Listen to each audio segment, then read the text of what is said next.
बैलगाडी क्षेत्रातील बिनजोडचा बेताज बादशाह मथुर 1001 मित्रांनो, आज कातर कटावचं भव्य दिवस ओपनचं मैदान पार पडते आणि मथुर या मैदानात पाहताना दिसेल का?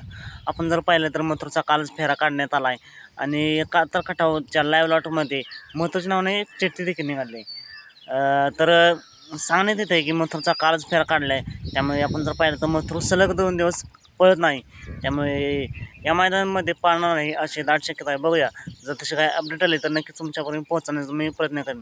मग आता लाईव्ह लॉटमध्ये गट क्रमांक 11 तास क्रमांक 1 वरती पब्लिकने चिठ्ठी निघाली. पण मित्रांनो, ही चिठ्ठी फेरा काढण्याच्या आधीच अगोदरच राहुलभाई पाटील यांनी टाकली होती. त्यामुळेच मथुर या मैदानामध्ये पाहताना दिसणार नाही. आणि जर मथुर नाही पाहा तर अर्जुन किंवा मथुरच्या दावणीचा दुसरा कोणता तर नंदी आपल्याला पाहायला मिळू शकतो. बघूया, जर ते तसे काय अपडेट आले तर नक्कीच तुमच्यापर्यंत पोहोचवण्याचा मी प्रयत्न करेन. तर मथुरचं फिक्स मैदान आणि फिक्स पाहायला जाणून घेण्यासाठी आताच आपल्या चॅनलला सबस्क्राईब करा, लाईक करा आणि शेअर करा. चालतं मग भेटूया पुन्हा एकदा एका नवीन अपडेट्स भन्नाट अशा नवीन व्हिडिओमध्ये.